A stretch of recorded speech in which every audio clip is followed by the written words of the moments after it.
Bapak Ibu semua, Assalamualaikum warahmatullahi wabarakatuh. Innal hamdalillah fa'alafa baina qulubina fa'asbahna binikmati ikhwana. Asyhadu an la ilaha illallah asyhadu anna Muhammadan abduhu wa rasuluh ya nabiyya ba'da amma ba'du.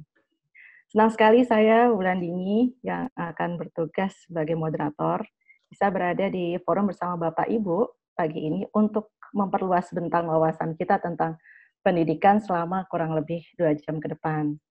Dan acara ini difasilitasi oleh JSAN dan didedikasikan bagi para orang tua, khususnya komunitas orang tua SA dan Fasil, yang kita percaya kedua komponen ini memiliki tugas mulia, yaitu bersama-sama mengawal kemunculan generasi yang bisa memperbaiki peradaban, insya Allah.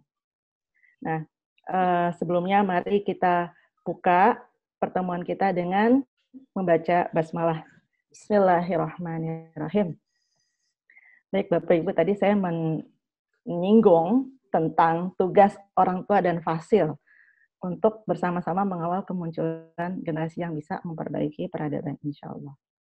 Ini lebay nggak ya kalau kita bicara kita punya tugas seberat itu?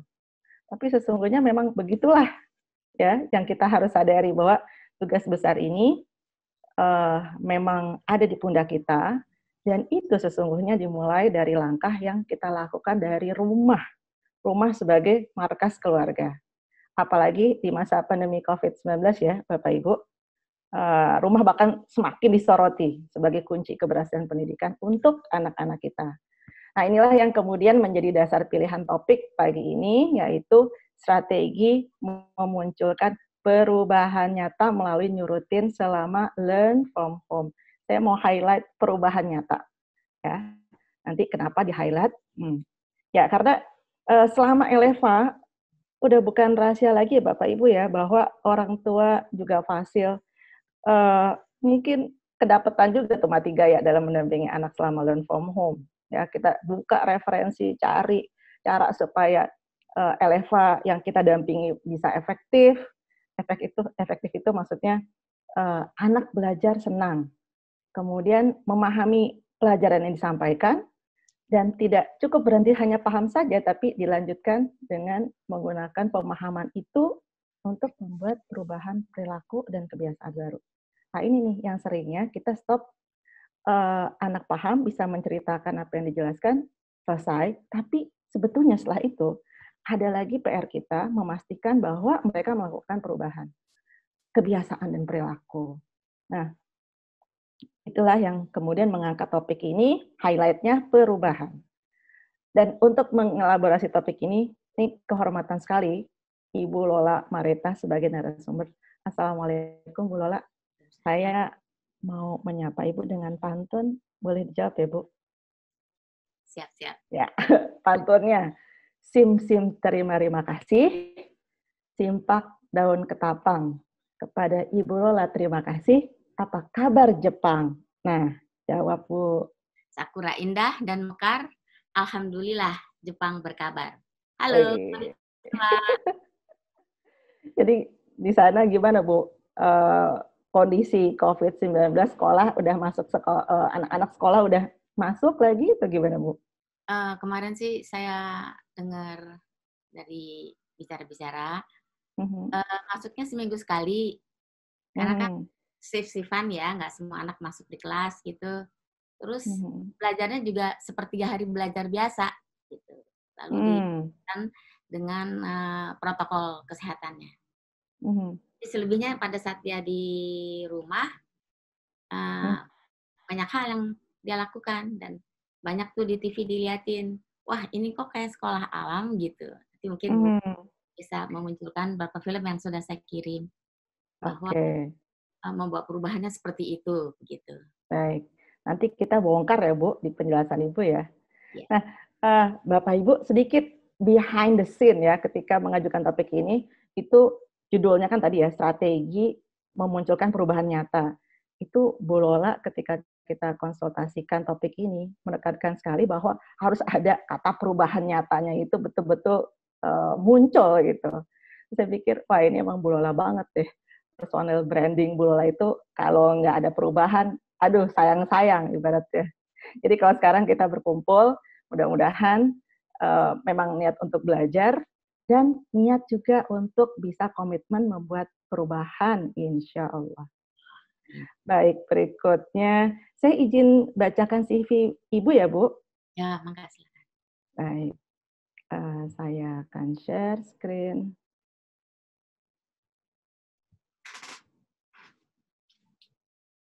Oke. Ya, saya akan bacakan CV Ibu Lola Mareta. Beliau lahir di Jakarta 1959.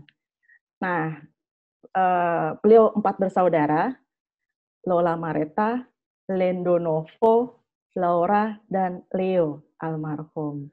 Gitu ya Bu Lola ya. Jadi 4L nih Bu. Ya. Dan domisili beliau adalah di Tangerang Selatan dan Kawasaki, Jepang. Nah, kenapa bisa begitu? Mungkin nanti Bu Lola jadi bisa cerita.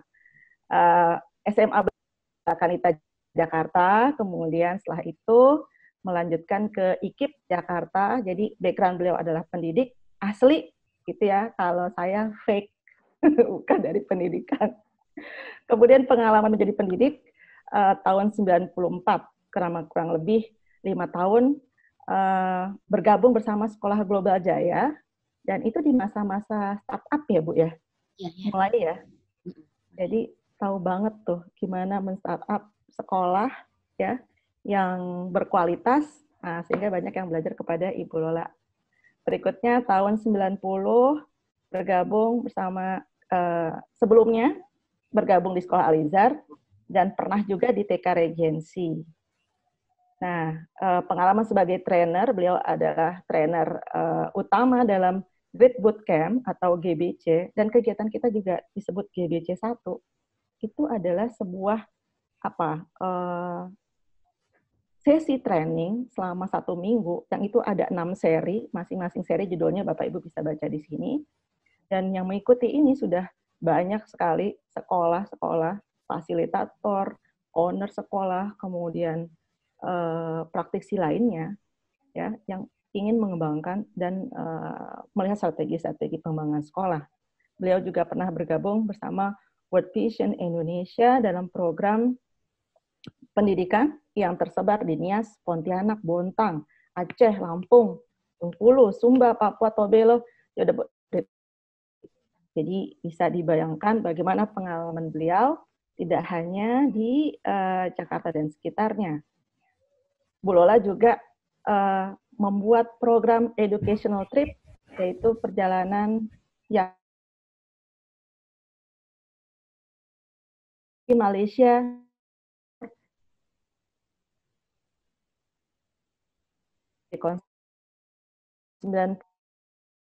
bersama Bang Lindo Novo. Keduanya duet maut inilah yang kemudian menghasilkan konsep sekolah alam yang kita kenal sekarang. Dari SA Ciganjur, kemudian Global Mandiri. Di tahun 2002 juga secara saya perlu tekankan di sini, Ibu Lola membuat konsultan pendidikan dengan bendera Green Education yang kemudian menjadi bendera untuk mendampingi sekolah-sekolah yang didampingi School of Universe, Anissa, Islamic School, Pondok SA Minangkabau, Bogor, Sekolah Alam Bogor, Alam Cikias, Depok, Tangerang, Arido Islamic Green School, Atifa Bogor, Bintaro, Bangka, Belitung, Palembang, dan banyak sekolah alam yang tidak bisa disebutkan di sini. Dan pengalaman beliau sebagai curriculum developer, pernah membuat program penulisan buku, Yayasan Bagimu Guru, buku Akhlak Mulia, tingkat SD, kemudian mempelopori media belajar, produk media belajar dengan brand Explore, yang kekhususannya barang-barangnya adalah dari barang-barang reuse, recycle. Tahun 2017 beliau bergabung dalam tim kurikulum yang membuat konten untuk e-learning, sebuah platform pendidikan internasional bagi anak-anak berbahasa Arab. Wow, lengkap. Baik, Bu Lola, berikutnya. Sebelum kita mulai, sepertinya saya perlu mengingatkan peraturan di forum kita bahwa teman-teman silahkan mute audionya. Kemudian nanti kita akan sampai ke sesi pertanyaan, yang di situ ada sesi raise hand dan sesi membacakan chat. Silahkan yang sudah punya ide bisa langsung dituliskan selama penjelasan Ibu Lola. Nanti kita akan bacakan insya Allah. Itu saya kira, dan ibu-ibu, bapak-bapak, silahkan bersiap ketika nanti misalnya Ibu Lola ada menyampaikan pertanyaan, jawabannya silahkan diketik dalam kolom chat, ya, supaya nanti kita bisa bacakan. Baik, itu Bu Lola, saya langsung saja buka slide dari Ibu ya. Oke.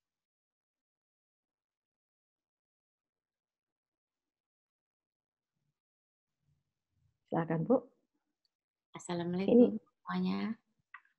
Halo. Waalaikumsalam warahmatullahi wabarakatuh. Kita berjumpa lagi walaupun dengan jarak jauh. Sudah lama kita tidak ketemu, terutama teman-teman yang sudah ikut AgriTootCamp, dan salam kenal untuk teman-teman yang baru. Baik, untuk mempersingkat waktu, kita mulai saja. Bismillahirrahmanirrahim. Nah, di sini judulnya Strategi Memunculkan Perubahan Nyata Melalui New Routine selama LFH. Nah, nanti ada Green Khalifah, bahwa nanti personal anak-anak itulah yang membawa perubahan. Ya, seperti itu. Lanjut, Bu Ulan. Slide-nya silakan. Yang kemudian.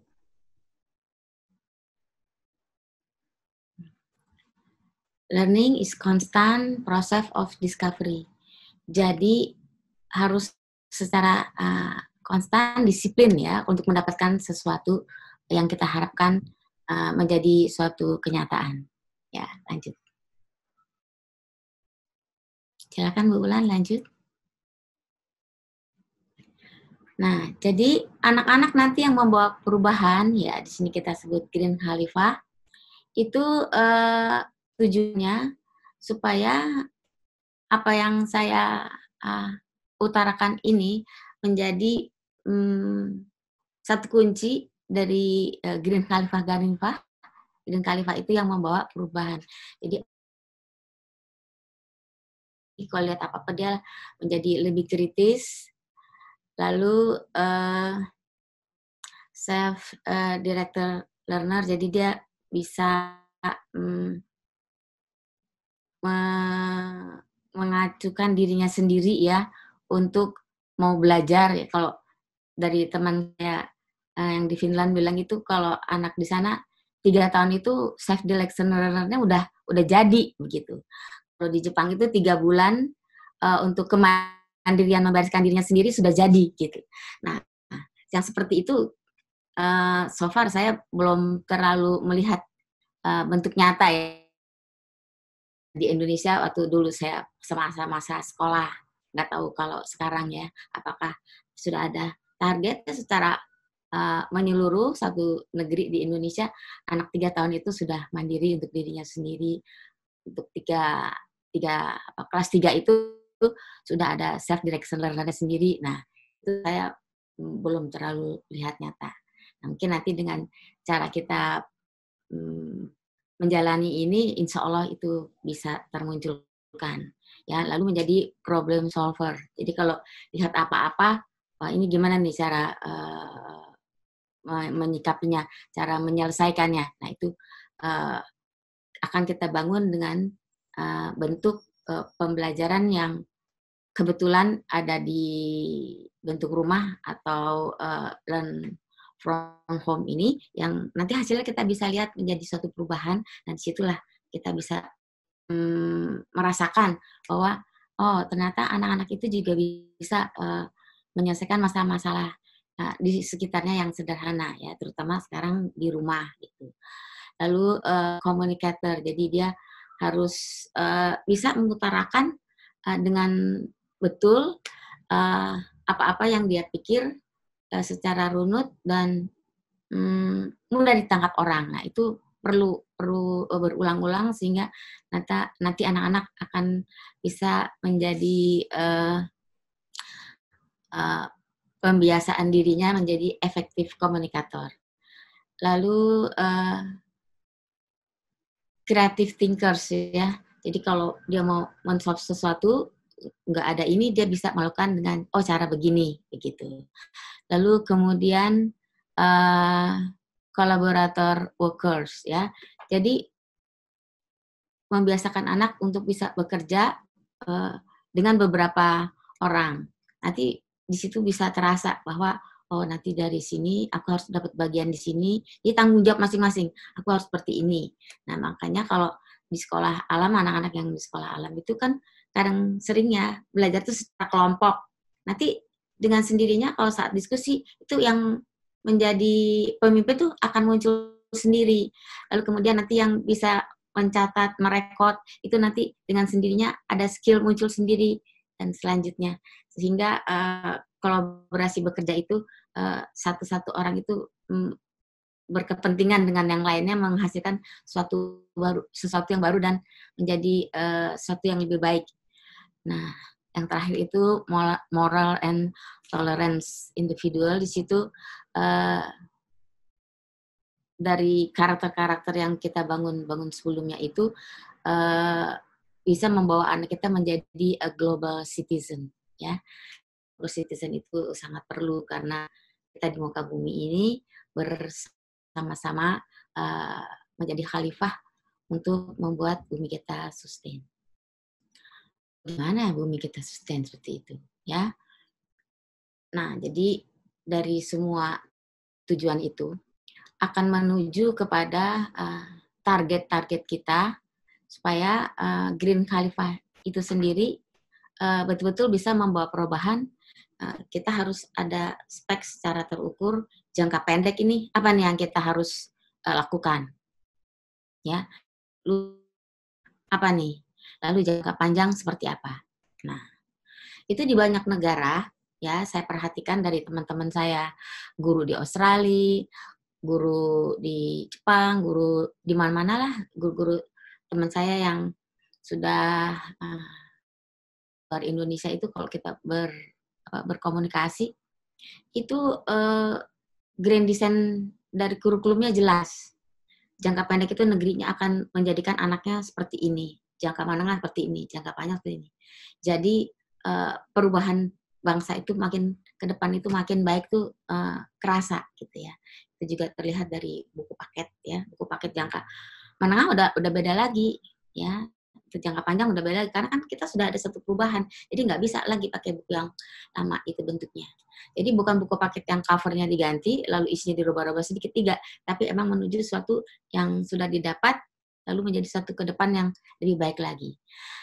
Nah di sini saya perhatikan ya di Jepang itu ada satu bentuk kerjasama dari pemerintah, dari sekolahan, dan dari jadi kalau anak baru lahir itu minggu dari kantor kecamatan itu datang ya seperti dari orang puskesmasnya. Oh nanti rumahnya tuh harus gini kalau ada anak kecil. Lalu kemudian di sekitar rumahmu itu nanti ada hal-hal apa yang bisa menunjang atau encourage pendidikan anakmu seperti apa? Mungkin ada public library, ada tamannya, ada untuk senam anak, ada atau untuk penitipan anak dan sebagainya. Nah itu di-arrange sedemikian rupa oleh pemerintah untuk menjadikan anak itu ke depannya lebih baik. Lalu dari rumah sama dengan dari sekolah itu biasanya kan ada MOU. Nah di situ saya perhatikan ya bahwa MOU-nya salah satunya itu apa yang di rumah dan apa yang di sekolah itu harus selaras sama gitu. Jadi di MOU itu ada tulisan tertera jujur. Jadi jujur itu sangat perlu sampai ada di MOU itu. Dan kalau kita perhatikan MOU di sekolah-sekolah kita paling kalau terlambat uang sekolah maka harus gini, kalau ini harus gitu. Tapi yang jujurnya itu so far saya belum lihat ya, saya mengkonsultasi beberapa sekolah. Tapi kalau begitu saya lihat surat-surat atau administrasi pendaftaran di MOU yang mereka rancang itu ya yang untuk kosakata jujur itu belum belum terlalu termunculkan menjadi suatu pesan kuat ya. Jadi jangka pendek di sini betul rumah itu dan sekolah itu udah betul siap membawa anak kita ke depan untuk membawa perubahan negara kita lebih baik. Nah, di sini lagi ada jangka menengah. Nah, jangka menengah itu menjadi warga negara yang baik. Jadi, yang di rumah itu menjadi warga keluarga yang baik, lalu yang menengah itu menjadi warga negara yang baik. Nanti kalau jangka panjang itu menjadi warga dunia yang baik. Kalau di sini yang saya perhatikan di Jepang ya, teman-teman juga bisa lihat mungkin di internet, bahwa izin masuk negara itu yang paling banyaknya bisa dapat visa itu sampai sekarang masih Jepang paling tertinggi. Karena mereka percaya kalau masuk ke kampungnya dia, warga negara Jepang itu nggak aneh-aneh mungkin gitu ya. Nah, jadi itu bisa terlihat. Nah, di mana Indonesia ranking untuk bisa masuk negara itu masih nggak sebanyak, masih jauh lah hitungannya ya, di bawah, tidak seperti Jepang seperti itu. Nah, jadi di sini kita karena learn from home, kita akan lebih kepada menjadi warga keluarga yang baik. Ya, lanjut Bu Ulan, kita terangkan lebih lanjut. Nah, kalau dengan learn from home ini, tentu terkait dengan kurikulum. Ya, kan guru-guru mengajarkan secara online, nanti kita di rumah juga menambahkannya. Ada satu prinsip ya, kalau kita mau belajar, lalu membawa perubahan, itu prinsipnya kita datang kepada mereka, lalu berpikir bersama mereka, lalu berbuat bersama mereka. Jadi nggak bisa, oh anak-anak buka ini ya halaman, lalu kerjakan, lalu gini-gini, terus dia udah apa, udah tahu. Contohnya, misalnya kalau buang sampah pada tempatnya. Kalau ulangan bisa tuh, buang sampah pada tempatnya. Nah, kebersihan sebagian daripada titik-titik iman dan sebagainya. Tapi tetap aja negara kita paling jorok ya, termasuk paling jorok di dunia. Nah, sampah di mana-mana. Kita tuh penyumbang sampah cukup besar ya, yang ke laut lah ya, dan pengolahan sampah kita belum merata untuk bisa dipilah ya seperti banyak negara-negara maju. Nah, untuk itu datang kepada mereka, kita bersama anak kita, nanti bersama guru juga kalau lagi ada pelajaran lewat online.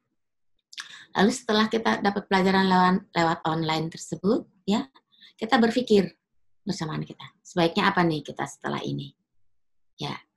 Lalu oh begini, lalu nanti kita berbuat apa nih, ya udah berpikir, lalu kita rancang, lalu kita kerjakan. Nah seperti itu. Jadi ini prinsipnya. Jadi tidak hanya dia dengerin YouTube atau dengerin gurunya atau baca buku atau apa-apa, tetapi selanjutnya kita bawa apa yang apa yang mereka dapatkan untuk kita pikirkan bersama. Kira-kira apa nih untuk kita bisa berbuat. Nah, coba sejauh ini ya, teman-teman, saya mau tanya.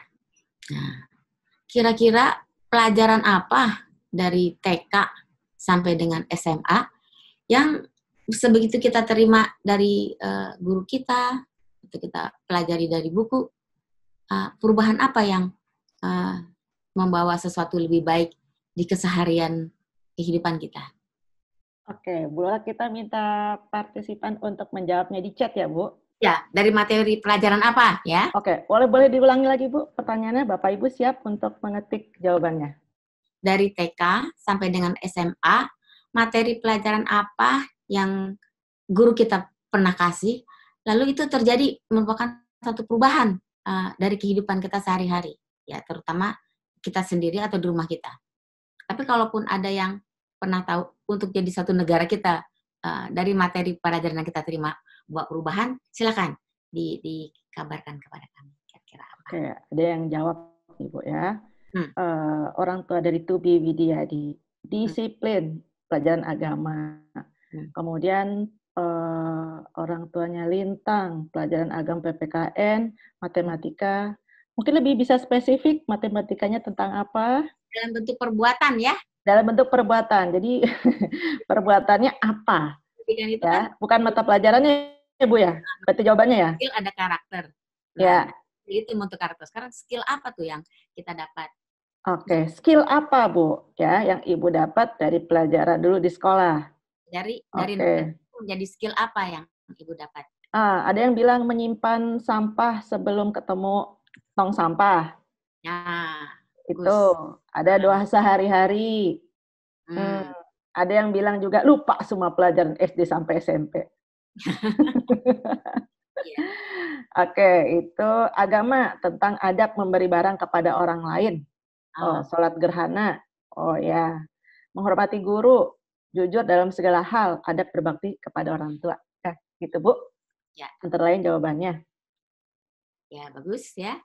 Nah, nanti kita berharap yang saya akan lanjutkan ini menjadi perubahan secara gerakan massal ya, untuk kita sama-sama. Ini sudah ada beberapa yang dari pelajaran sekarang itu membuat skill kita berubah. Nah, ini yang saya tanya bukan untuk anaknya Ibu ya. Ini waktu zaman sekolah kita dulu. Nah, kalau yang zaman sekarang dengan sekolah alam ya itu bagus sekali ya, sudah menyimpan sampah untuk nanti ketemu tong sampah ya. Oke. Nah, jadi pendekatannya untuk materi yang apa yang kita dapat di sekolah ya. Sekarang materi yang kita dapat dari Learn from Home, sekolah belajar online dari guru kita, itu dengan taksonomi belum. Kalau guru-guru mungkin udah banyak yang tahu ya. Jadi setelah kita dapat pengetahuan, kita mengerti, ya, paham, lalu kita aplikasikan. Nah, so far kita aplikasikannya harus dalam bentuk yang menjadi skill kita dalam kehidupan sehari-hari, kegiatan kita sehari-hari. Lalu nanti kita analisis bahwa ini baik atau tidak yang kita bawa dari aplikasi kita.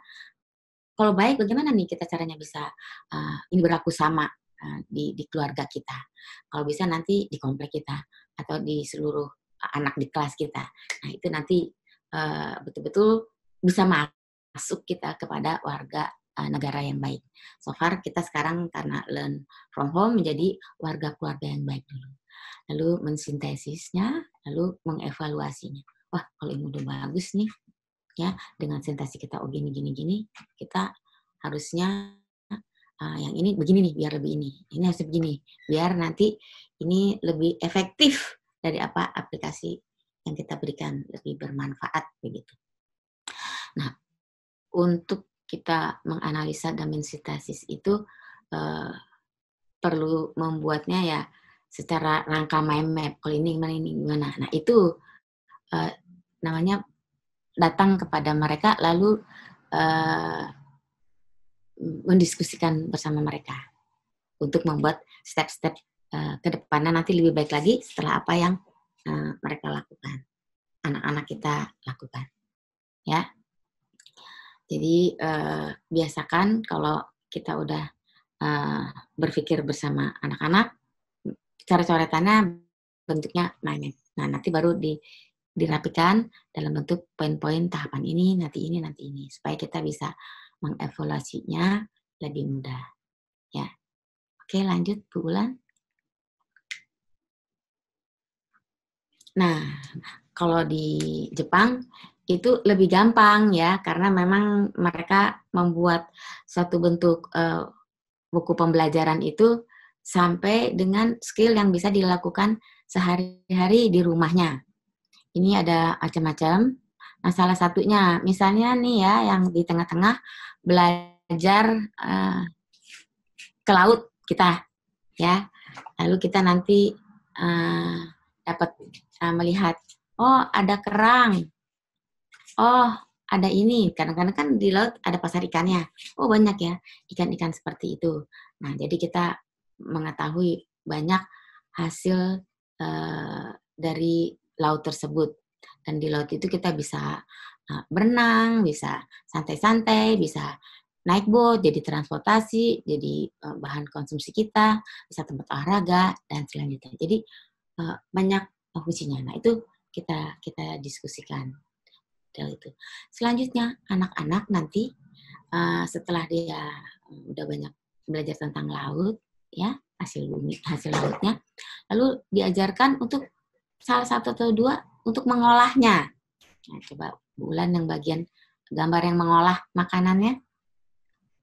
Mengolah, oke, sebentar Bu. Jadi ada tahap-tahapan yang mengolah.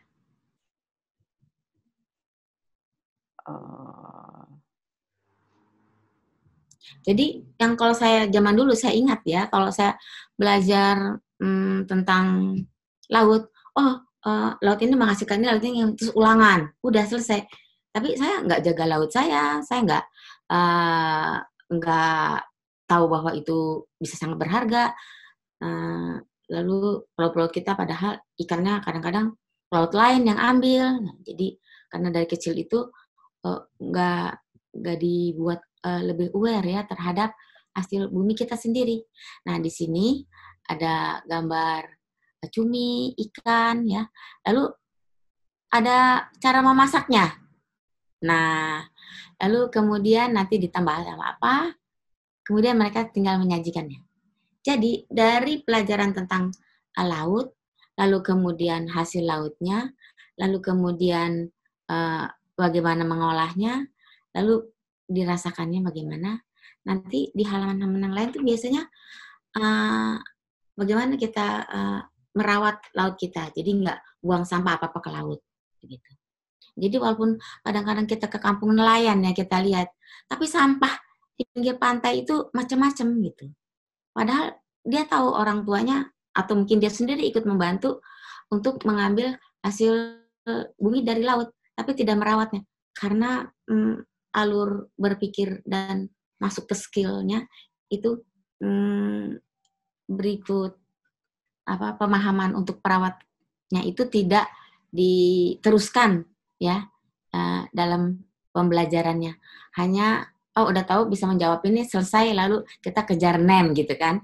Tapi nggak kejar skill ya, nggak bangun karakter. Nah, itu yang di sini kita akan menghimbau, kita buat gerakan bersama dari materi-materi apa yang kita dapat dari guru, dari buku itu, tapi bisa sampai kepada skill, menjadi pembiasaan sehari-hari, lalu membangun karakter tersebut sehingga bumi kita bisa sustain. Nah, coba Ibu Wulan kalau bisa ada video tentang anak memasak gitu, adakah? Oke, sebentar Bu ya. Video anak memasak.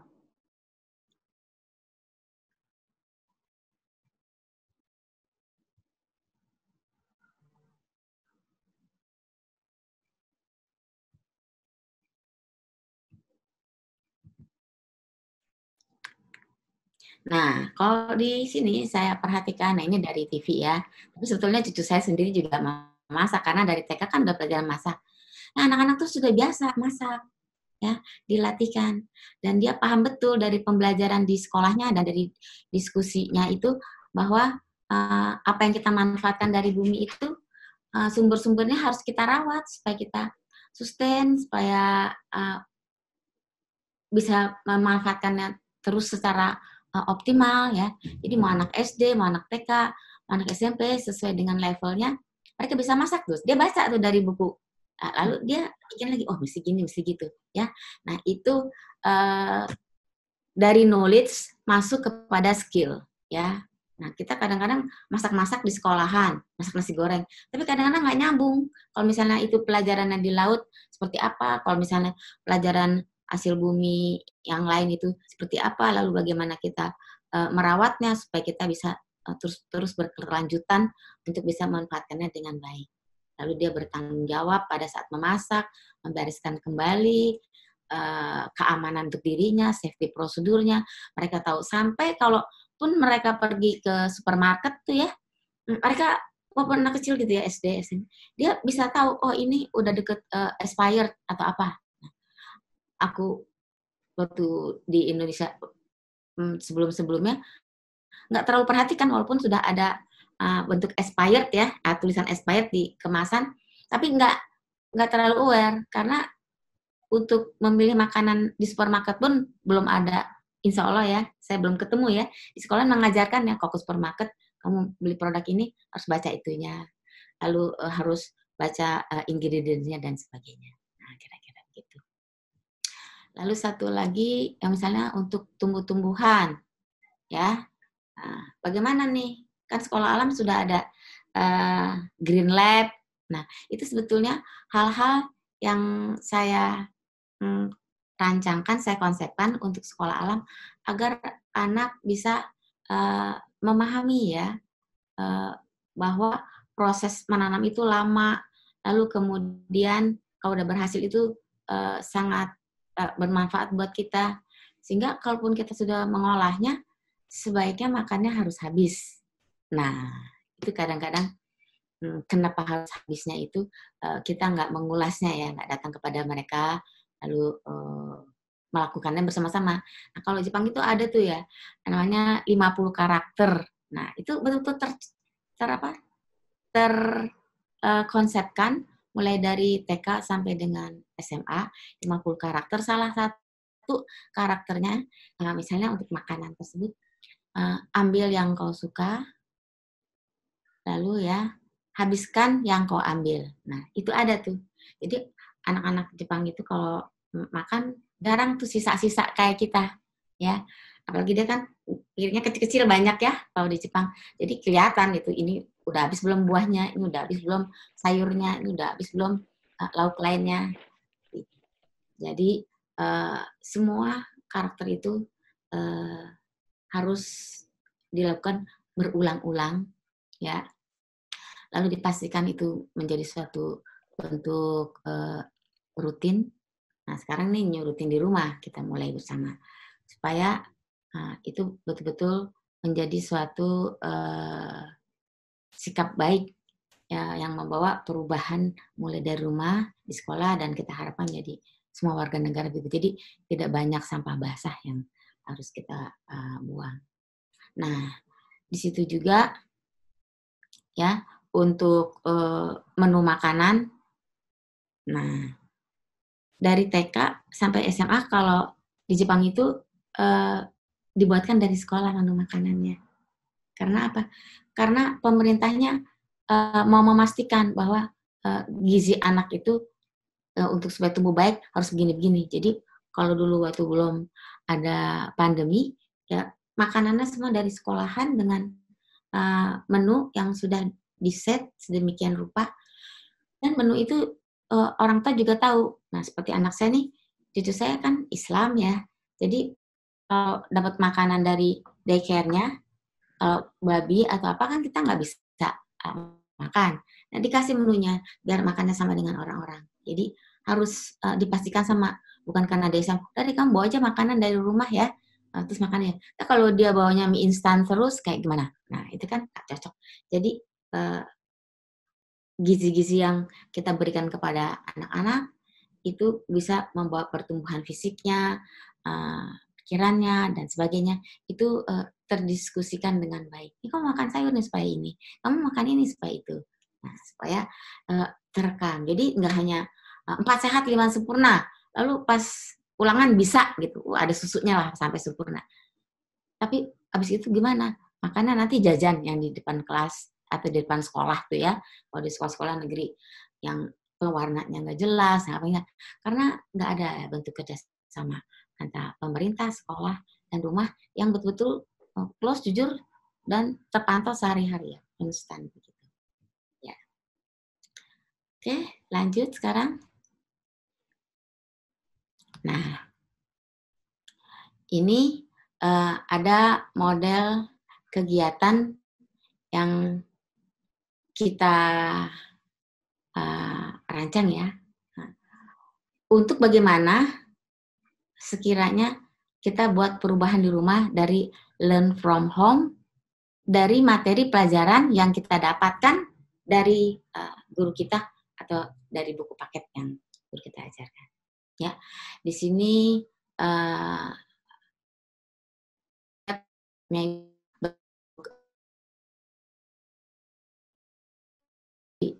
pelajaran serangga misalnya ya. Serangga itu kan salah satunya nyamuk. Nah, Terus kalau anak yang lebih kecil lagi itu mini beast ya, binatang-binatang kecil. Nah, setelah dapat pelajaran itu, serangga, lalu apa nih yang harus menjadi skillnya? Nah, itu harus kita lakukan sehingga begitu sudah mereka melakukannya, mereka lalu mengevaluasi, lalu mereka solve that problem. Sehingga menjadi satu perubahan. Sebelumnya begini dan sesudahnya begitu. Ya. Nah, sebelum kita memulai dari bentuk kegiatan skill ini, ya, dari spiderweb itu kita harus pastikan harus ada IQ-nya nih apa, ya. Jadi IQ itu untuk knowledge-nya. Lalu nanti kalau untuk misalnya EQ itu apa nih yang dia harus lakukan, ya, emosionalnya apa nih, apa keingintahuan yang seperti apa nih harus dibangun, ya, emotional questioning. Lalu physics question, jadi dia harus merancang sesuatunya lalu melakukannya, ya. Lalu kemudian ada spiritual question. Sebetulnya nyamuk itu termasuk serangga. Kemudian bagaimana nih serangganya ini tapi suka bawa penyakit demam berdarah atau apa? Nah, kenapa tuh? Allah kok menciptakan nyamuk, kok nyamuk malah bikin sakit dan sebagainya. Nah, nanti mereka bisa diulas ya di spiritual question. Mengapa Allah ciptakan nyamuk? Mungkin baca hadis, lalu kemudian baca Al-Quran, baca hadis, lalu mendiskusikannya ya. Nah, seperti itu. Namun rancangan kita sudah siap webnya seperti ini ya, mendiskusikannya bersama anak kita, guru kita. Lalu harus diperhatikan dulu ya, apa yang boleh, apa yang tidak boleh, lalu kira-kira berapa lama ya bisa dilakukan, jadi nggak berpanjang-panjang. Lalu nanti bikin craft-nya, bikin reportnya, ya, percobaannya dan sebagainya, itu nanti mengikutinya ya dari bentuk pembelajaran seperti ini. Di bagian mana ada percobaan. Misal kalau ini dia dapat knowledge, lalu kalau pas giliran basic question, misalnya dia mencari nyamuk, sarang-sarang nyamuk seperti apa? Nah itu apa nih safety prosedurnya? Ya, oh pakai autan dulu nih, nah nanti supaya nggak digigit nyamuk dan seterusnya. Oke, apa kita bisa lanjut ke bentuk Khalifah? Ya, Bu Lola, baik. Saya bukakan videonya seperti apa instruksi yang dimaksud tadi ya, Bu. Silakan.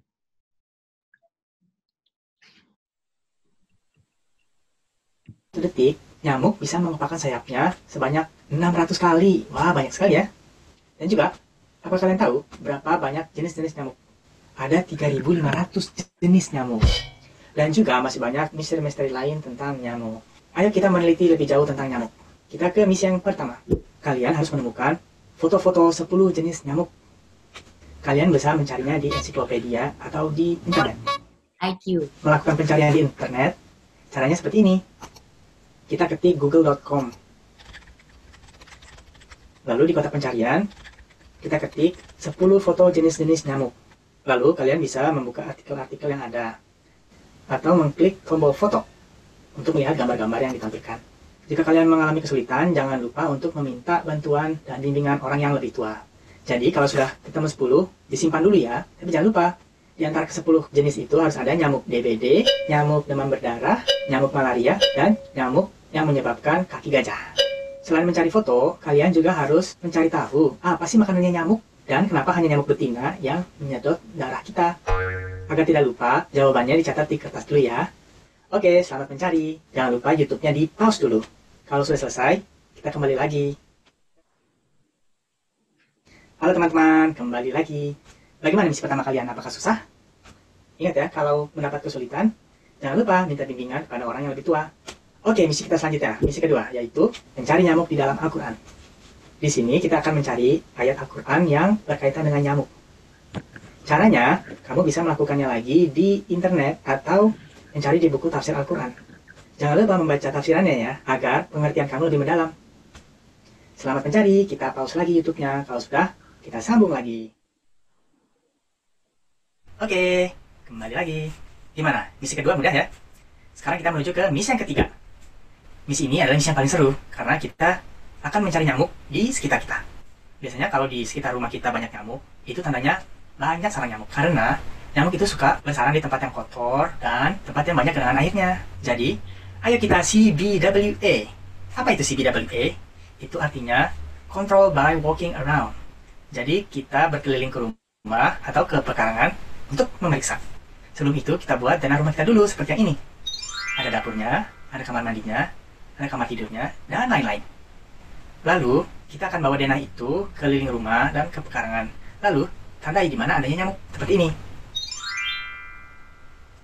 Tapi sebelum itu, ayo kita perhatikan prosedur keamanannya. Ini dia. Harus pakai masker, harus pakai glove, olesi obat nyamuk, dan pakai sepatu boot kalau kita akan keluar rumah. Dan jangan masuk rumah dalam keadaan kotor. Cuci dulu tanganmu, mandi, lalu ganti baju. Jangan lupa untuk mengecek bak mandi, gentong air, dan tampungan air di dispenser air minum. Karena di situ ada genangan air. Oke, selamat CBWA. Kita pause lagi ya, nanti kalau sudah, sambung lagi. Oke, bagaimana pencariannya? Berapa nyamuk yang kamu temukan? Di misi kita yang keempat ini, kalian akan membuat poster. Lalu, poster itu kita tempel di mana kita menemukan adanya nyamuk. Misalnya jika kalian menemukan ada nyamuk di kamar mandi, coba cek bak mandinya. Siapa tahu ada jentik-jentik telur nyamuk. Jadi bak mandinya harus rajin-rajin kita kuras. Poster yang kalian akan buat bisa jadi seperti ini. Begitu juga di tempat-tempat lain di mana kalian menemukan adanya nyamuk. Oke? Sekarang kita pause lagi selama kalian membuat poster. Nanti kita lanjut lagi. Halo, gimana posternya sudah ditempel? Kalau gitu, kita akan lanjut ke misi yang kelima, yaitu misi menggambar siklus nyamuk. Caranya gampang, kita akan cari lagi di internet atau di ensiklopedia tentang siklus nyamuk. Kalau sudah ketemu gambarnya, kamu gambar juga di kertas catatan. Itu saja, gampang ya? Kalau itu kita pause lagi selama kamu menggambar. Kalau sudah selesai, kembali lagi ya. Oke, kita kembali lagi ke misi yang ke-6. Di misi ini, kamu akan mencari kapan populasi nyamuk itu bertambah banyak. Misalnya, bulan ini sama bulan ini, populasinya akan tambah banyak soalnya apa? Kamu bisa mencari dia atau di internet lagi. Kalau sudah ketemu bulan apa, kamu catat di kalender kamu. Bulan ini nyamuk akan tambah banyak. Supaya kita bisa mengantisipasi wabah penyakit yang dibawa oleh nyamuk. Oke? Selamat mencari, kita pause dulu. Kalau sudah, sambung lagi. Halo, kita menuju ke misi yang ke-7. Di misi ini kita akan berpikir bagaimana caranya mencegah datangnya nyamuk ke rumah kita. Coba kita ingat, nyamuk itu paling banyak datangnya kapan sih? Apakah siang hari, pagi hari, malam hari, sore-sore? Coba diingat. Coba pikirkan bagaimana caranya agar udara masih bisa tetap masuk ke jendela atau lewat pintu, tapi nyamuknya tidak ikut masuk. Kalau kalian punya ide, coba gambar di kertas dulu. Oke, kita pause lagi.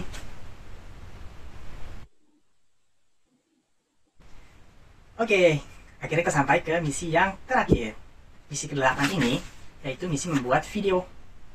Kamu akan mempresentasikan hasil-hasil pencarianmu pada misi-misi yang sebelumnya. Kamu bisa rekam presentasi kamu pakai HP, lalu kamu bisa kirim ke Gmail yang ada di kotak deskripsi di bawah ini. Oh iya, kamu juga bisa share video kamu ke teman-teman atau ke saudara-saudara yang lain. Yang terakhir, untuk mendapatkan sertifikat dari Leader of Green Khalifah, selanjutnya kamu harus membuat kelompok belajar dengan teman-teman kamu. Kamu dan teman-teman kamu harus menyelesaikan misi-misi yang seperti tadi. Tapi untuk binatang kecoa, tikus, lalat, dan cicak. Jangan lupa, kirim lagi ke email yang ada di bawah ini.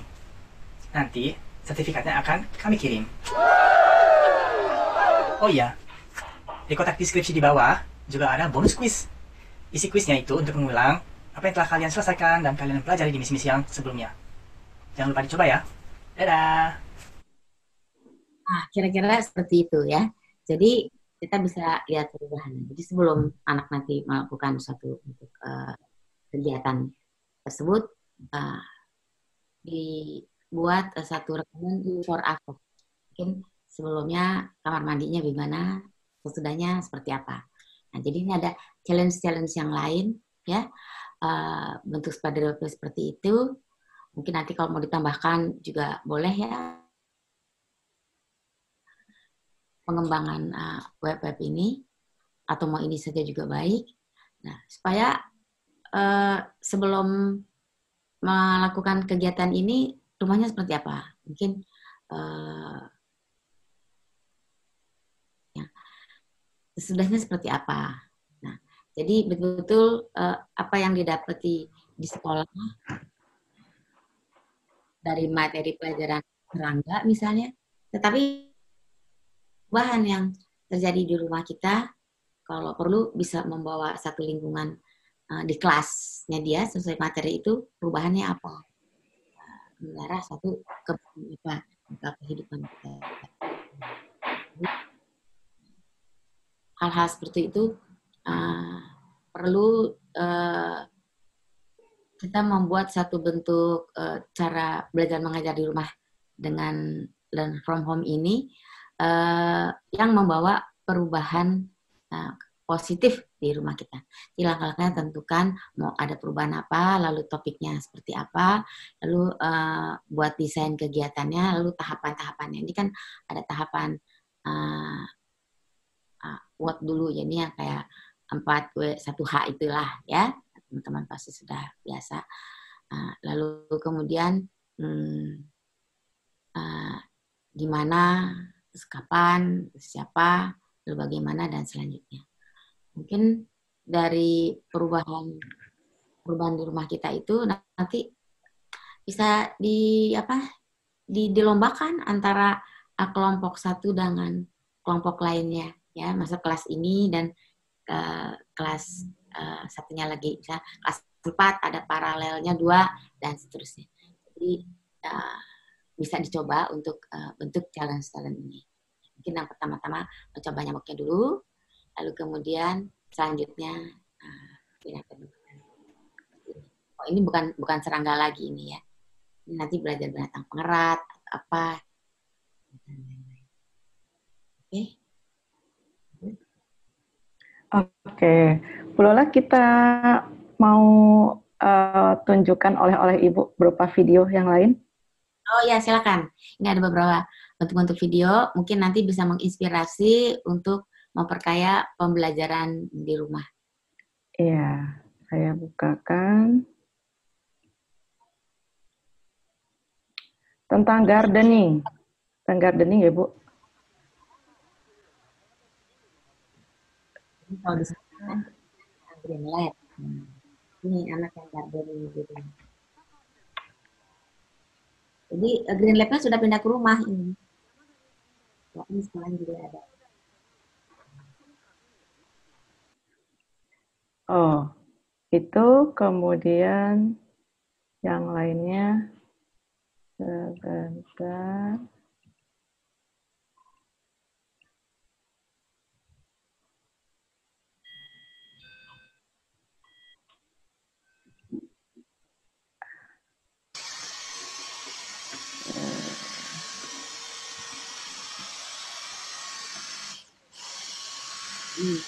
Itu makin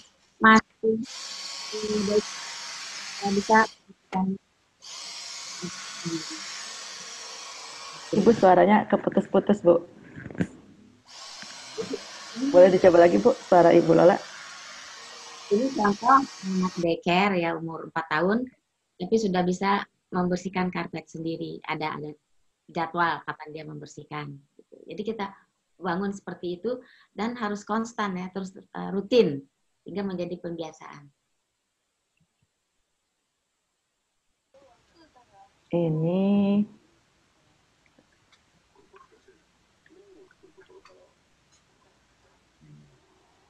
juga memasak ya. Ini di daerah nih, yang anak-anak sekolah yang di daerah kita masak juga. Ini membuat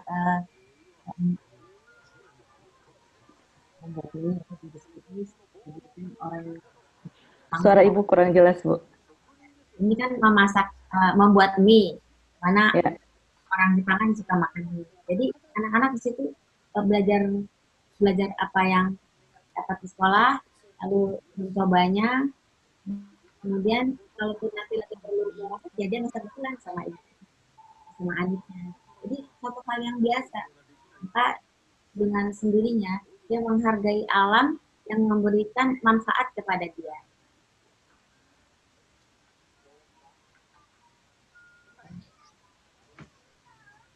Makanya saya membuat banyak sekali enrichment activity itu sampai menjadi ininya seperti itu kan. SD itu, tapi udah bisa dari membuat ini untuk jadi makanan prestasi Indonesia. Nah, suaranya agak kurang jelas, Bu. Jadi anak-anak di SD itu pelajaran materi, lalu kemudian memprosesnya sampai juga menyajikannya di atas meja, ya. Lalu nanti sambil makan, istirahat sebentar, diskusi bahwa dia perlu menjaga alam untuk bisa mendapat manfaat secara berkelanjutan. Itu ada telur ayam, dia punya ayamnya sendiri. Nah, kalau di sekolah alam itu enrichment activity-nya apa tuh? Little Farm ya. Sekolah Little Farm. Jadi di sekolah alam itu ada Green Lab, ada Little Farm, ada Green Canteen, ada Eco Shop. Itu banyak hal yang saya adopt dari sekolah-sekolah di Jepang, lalu kami men-settingnya di sekolah alam. Namun karena sekarang WFH seperti ini, learn from home seperti ini, mereka bisa mengalihkannya ke rumah, begitu. Dan emang di sana pelajaran-pelajaran yang di sekolah itu diarahkan untuk bisa dilanjut menjadi pembiasaan sikap atau skill yang baik di rumahnya. Memelihara pet sebenarnya.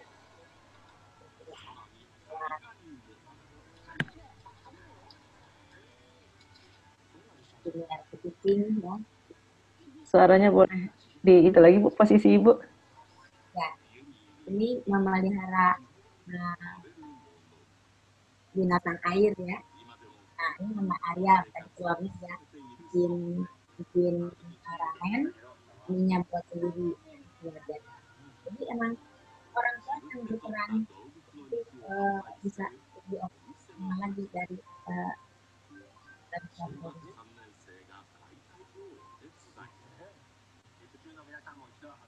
ini dari hasil ternaknya dia, karena kebetulan rumahnya di desa, biasanya banyak hal yang bisa lebih dia lakukan untuk learn from home dari apa yang didapat dari materi sekolah. Nah, kurang lebih seperti itu. Nah, jadi dari semua hal yang telah saya paparkan, semoga apa yang saya transformasikan ilmu untuk membuat perubahan bisa diterapkan dengan cara pendekatan datang kepada mereka, berpikir bersama mereka, lalu melakukan bersama mereka, lalu sehingga menjadi suatu bentuk pembiasaan secara rutin membawa perubahan sikap positif untuk jangka selanjutnya. Ayo kita sama-sama buat perubahan untuk bisa membuat Indonesia lebih baik, walaupun kita sekarang semua masih harus belajar, anak-anak masih harus belajar dari rumah. Kurang lebih seperti itu, teman-teman. Jika ada yang kurang atau yang tidak berkenan, mohon maaf. Semoga hal-hal kedepannya kita bisa membuat sebuah kebaikan yang lebih baik lagi untuk kita sebagai warga sekolah alam membawa Indonesia berubah menjadi lebih baik lagi. Demikian, terima kasih. Untuk selanjutnya, apakah tanya jawab, Bulan? Iya, Bu Lola, kita akan buka kesempatan para partisipan untuk bertanya. Kita akan mulai dengan Ibu Bapak yang mau bertanya langsung. Privilege nih, silahkan raise hand. ditunjukkan tangannya di kolom chat. Silahkan yang mau bertanya langsung.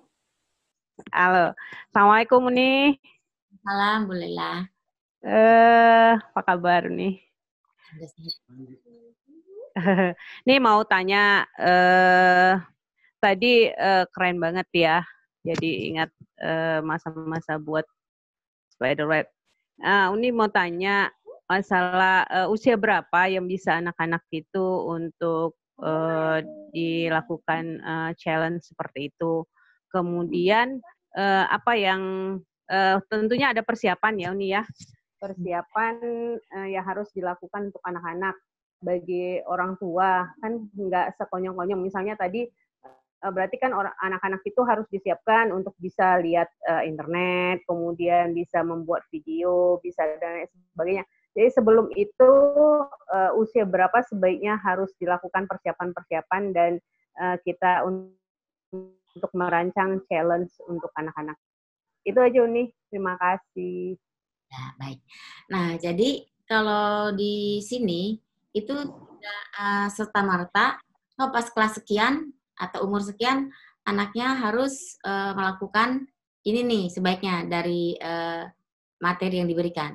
Jadi pembiasaan untuk skill itu sudah bermula semenjak anak sudah bisa bicara, sudah mau mulai jalan, misalnya gitu. Ini pembiasaan dulu ya.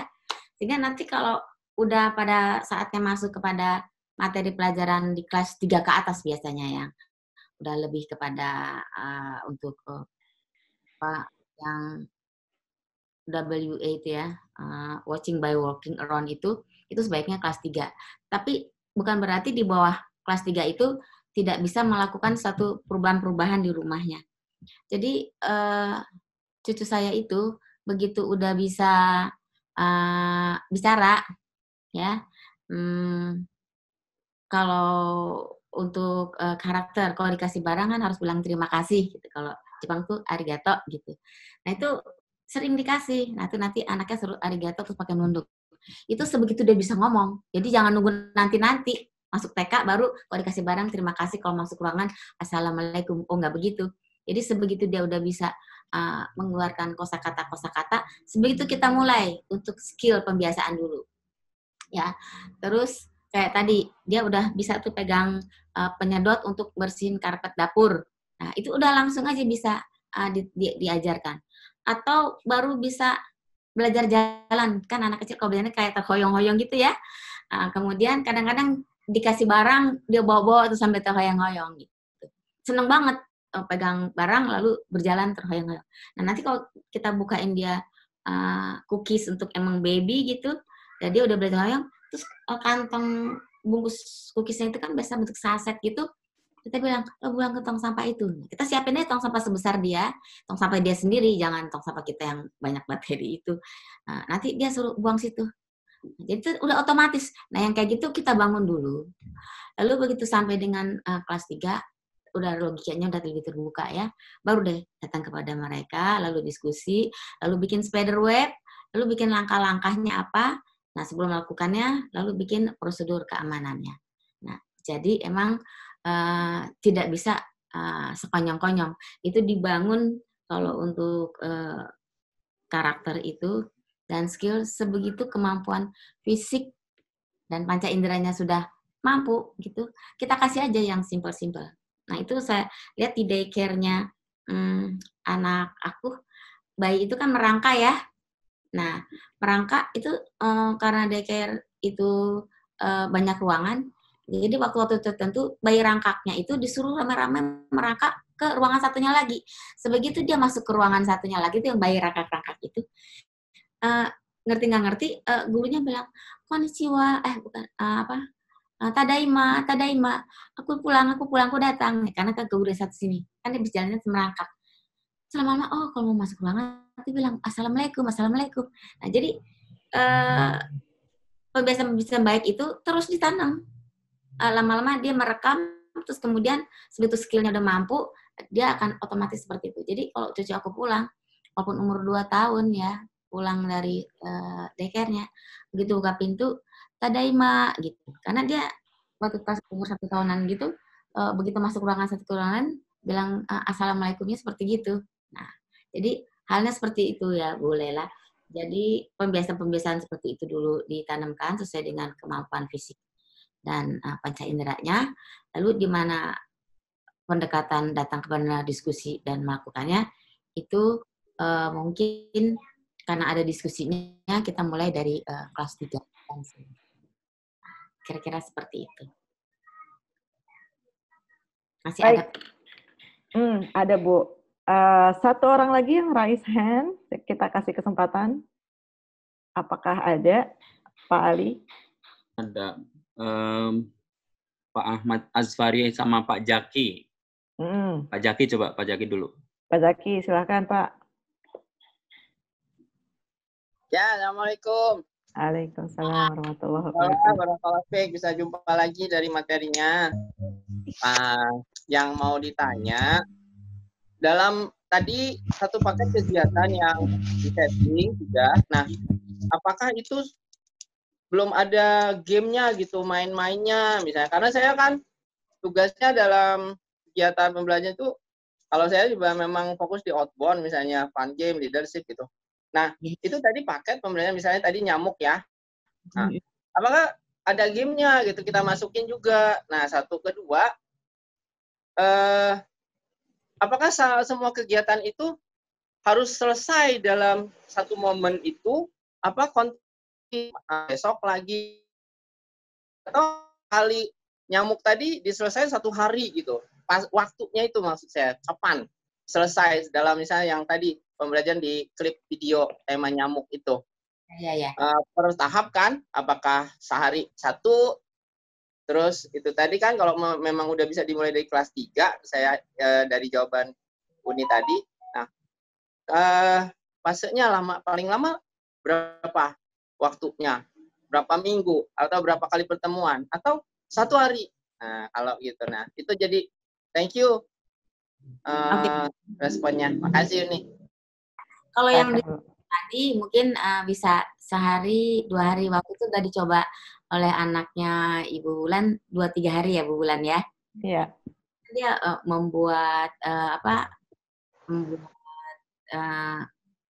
peta, lalu mungkin dia pengen nih saya kamarnya ventilasinya harus ditaruh kasa nih. Nanti kan dia bikin kasanya, jadi kan perlu waktu. Jadi kapan selesainya itu mungkin kalau kita nanti datang ke mereka dan berdiskusi bersama mereka, kira-kira nih kita berapa hari nih bisa selesai, gitu. Jadi kita kasih perhitungan kepada dia, supaya lama-lama dia tahu, oh kok ini bisanya sekian, ini bisa sekian. Jadi jangan kita ini 5 hari jadi ya, 3 hari jangan begitu. Ya. Kemudian terkait games Bu, ini gamesnya gimana kah? Dicocokin atau gimana ya, ada nggak? Karena kan kalau cuma itu maksud saya si anak main aja, belajar aja, terus nanti ada nggak selingannya gitu, atau perlu nggak di setting atau nggak? Nah, thank you. Nah, nanti mungkin bisa, jadi dia melakukannya tidak sendiri, dia ajak tetangganya. Tetangganya buka sendiri, ayo kita start ya mulainya. Dia lomba aja sama teman-temannya. Ya aku udah ternyata nyamuk di rumah aku semuanya udah tergambar nyamuk kan udah dibikin peta. Pertama, everything, udah semuanya nyamuk, berarti rumah aku nggak, karena kan Allah turun nyamuk salah satunya kasih indikator rumahmu nggak bersih tuh harus dibersihkan. Nah, jadi seperti itu. Nah, satu sisi juga menjadi satu binat makanan lain makanan. Jadi kita tetap dibuat lomba mungkin antar sesama temannya, satu komplek kah atau satu kelas kah, mungkin gamenya bisa ada juga kuis-kuis ya kalau nanti lagu masing sesama kelompok orang tua satu RT atau bagaimana, itu kan bagus sekali membuat perubahan. Bayangin ke satu RT semua teman-teman yang jadi sarang nyamuk udah bersih kan, nggak ada demam berdarah ya. Baca-baca informasi kita di Indonesia udah COVID, demam berdarah pula lagi. Belum nanti hujannya gede, banjir terus ada gempa bumi sana. Aduh, kayak pegel bener gitu ya. Nah, jadi hal-hal di rumah bisa beres-beres aja dulu. Jadi nggak usah diurusan nyalain pemerintah gitu. Kita sendiri kan yang nggak aware sama perubahan baik di rumah kita. Padahal itu banyak dari pelajaran yang bisa langsung membawa perubahan positif di rumah kita. Jadi lombanya kayak gitu dulu, Pak, untuk sementara. Last question Uni. Oke. Gini, saya orang tua juga. Di sisi lain saya juga ingin perfect buat anak-anak saya, tapi kita juga punya tugas. Nah, kan kita foto dari pagi sampai siang, kemudian pengawasan anak. Nah, intinya saran dari Uni gimana mensikapi kita juga harus mendampingi kegiatan seperti tadi misalnya, tapi kan kita juga lagi ngajar gitu loh. Apakah ada momen-momen yang lainnya atau fleksibel sore atau malam atau gimana ya? Thank you. Kan ada prinsip yang salah satu berdiskusi kapan jadi. Kira-kira kalau ayah misalnya lagi kerja, kira-kira gimana? Kan kamu harus didampingi. Oh, kalau buat peta aku bisa sendiri, ayah nggak usah kasih tahu. Nanti pas ayah pulang aku tinggal report gitu. Jadi mana hal-hal, jadi sudah bikin spider web atau map, lalu kemudian hal-hal mana harus sama ayah, hal-hal mana harus sama mamahnya atau gimana. Terus yang dia bisa sendiri sehingga kayaknya bisa sendiri, jadi dia bisa mengarrange waktu. Jadi manajer yang baik lah, bisa gimana untuk bisa ya berarti komunikasi terus ya Uni. Jadi kita itu buat deal juga memang di situ ya, bukan langsung semua kita yang atur waktunya. Jadi memang tadi ya dibangun ya komunikasi aktifnya ya Uni. Ya, insya Allah tuh nanti bisa kayak standar dari Finland ya, 3 umur kelas 3 itu udah bisa jadi budaya belajar sendiri. Kita kan udah mau SD 6 mau ujian, main layangan mulu, besok kan mau ujian. Finland yang udah terbukti ya, dunia udah mengakui bahwa pendidikannya bagus, karena memang kelas 3 SD itu budaya belajar udah selesai. Kalau di Jepang itu umur 3 tahun membarisi diri sendirinya udah beres.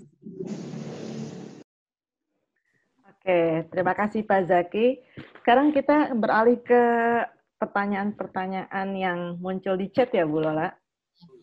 Pertanyaan yang pertama nih saya bacakan dulu dari Pak Doni Marlindo. Untuk usia anak yang sudah remaja, 17 tahun, konsep pembelajaran seperti apa yang ideal? Apalagi untuk anak laki-laki yang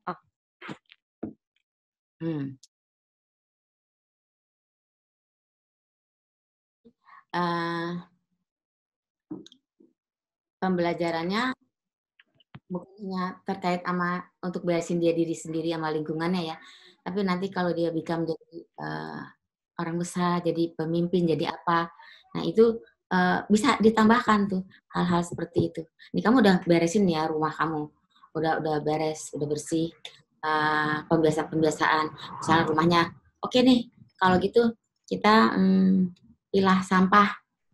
Nah, kemudian nanti pilah sampahnya bisa menghasilkan. Lalu kalau udah bisa menghasilkan itu kira-kira gimana nih mengeresnya biar bisa tambah banyak, bumi tambah bersih, tapi penghasilan kita lebih baik. Nah, jadi ada ekonomisnya ya, bukan hanya kayak yang tadi SD itu ya, belajar tentang laut lalu bisa memanfaatkan hasil daripada lautnya, memasaknya, lalu merasakan nikmat Allah yang sebegitu besar, lalu timbul satu tindakan untuk mau memelihara lautnya. Nah, kalau nanti dia udah SMP SMA, itu bagaimana? Bahwa laut kita sebegitu luasnya, kita banyak pulau-pulau, lalu banyak yang mencuri. Kalau aku menjadi pemimpin angkatan laut, apa nih? Nah, hal kayak gitu. Itu dulu saya waktu belajar di global, itu sering kali anak itu didudukan ya, kalau yang udah SMP, SMA, kalau kamu jadi pemimpin, kamu mau melakukan apa? Jadi kita nggak hanya komplain-komplain pemimpin kita sendiri, dan kita juga belum melakukan, hanya protes tajam atau apa. Tapi gimana ngelakuin, gimana mulainya, gimana prepare-nya, kita nggak ngitung ke situ. Nah, tapi kalau kita udah ngelakuin, berapa lama, apalagi nunggu ayahnya dulu, pulang, baru nanti diskusi lagi, mungkin harus beli Baygon, harus beli antis ya yang untuk supaya nggak kena nyamuk. Terus kalau udah terlalu banyak banget ya karena dia main game sama anak-anak kompleknya dia, wah ini kita harus bilang nih sama Pak RT, kita harus bayar fogging ya. Kalau di komplek aku bayar fogging 2 juta dan sebagainya. Nah itu kan udah bisa sakit, terus mahal. Kalau kita bersihkan nggak harus keluarin uang. Nah yang kayak gitu tuh ada nilai ekonominya, nilai kebersamaannya. Nah, jadi if I'm a leaders itu tuh sekali-sekali diletakkan kepada anak-anak yang sudah SMA, SMP seperti itu. Jadi kalau nanti dia besar nggak asal demo, ya. Demo tuh ada reasonnya, nggak hanya woro-woro rame-rame turun ya ke satu tempat lalu membuat satu hal apa. Tapi sebetulnya pulang-pulang malah sampah, terus berubah juga enggak gitu. Jadi coba kita tanamin. Nah, itu untuk yang lebih tinggi. Ya, saya rasa. Oke, bikin sibuk lah Bu ya, sibuk berpikir, sibuk beraction ya. Kalau anak remaja. Yang berikutnya ya Bu, bagaimana, ini dari Pak Budi, bagaimana mensiasati konsistensi dalam penerapan pembiasaan kepada anak-anak. Ini dia nih. Konsistensi, biar kan.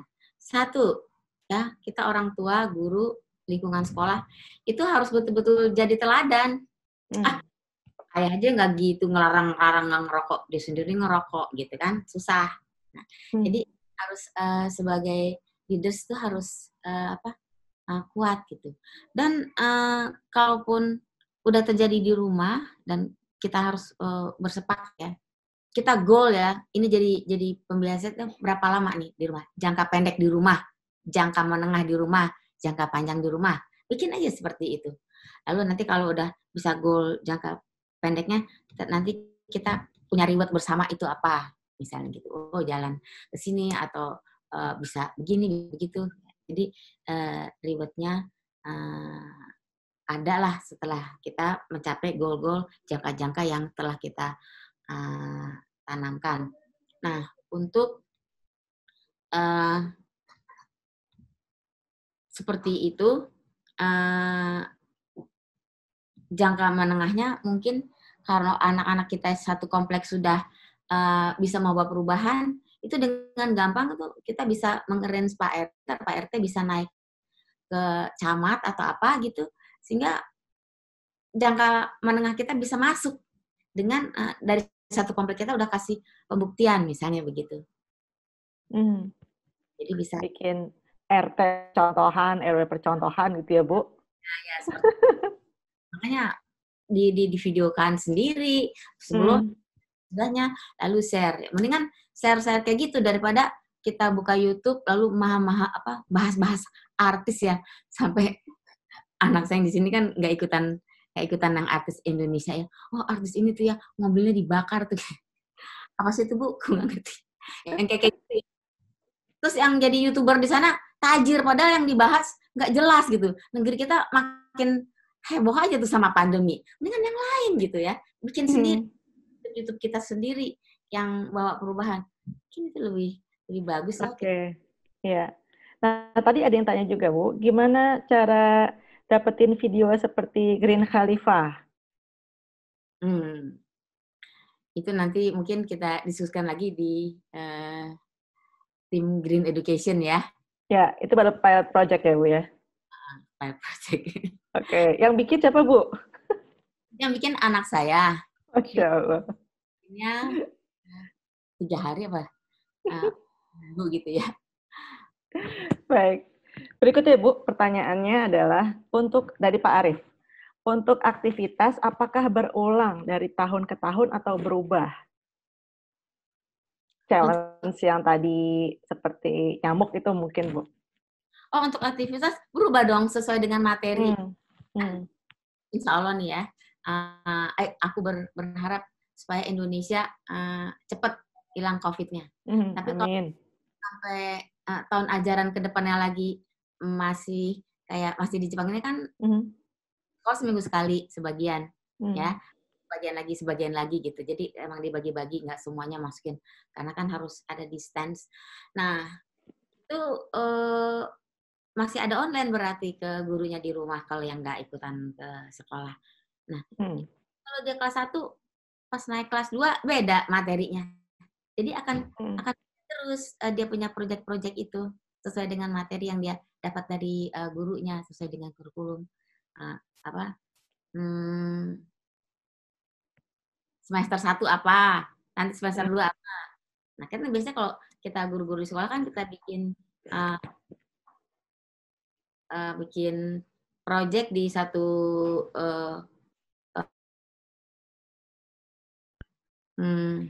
satu bentuk pembelajaran spider web, ya.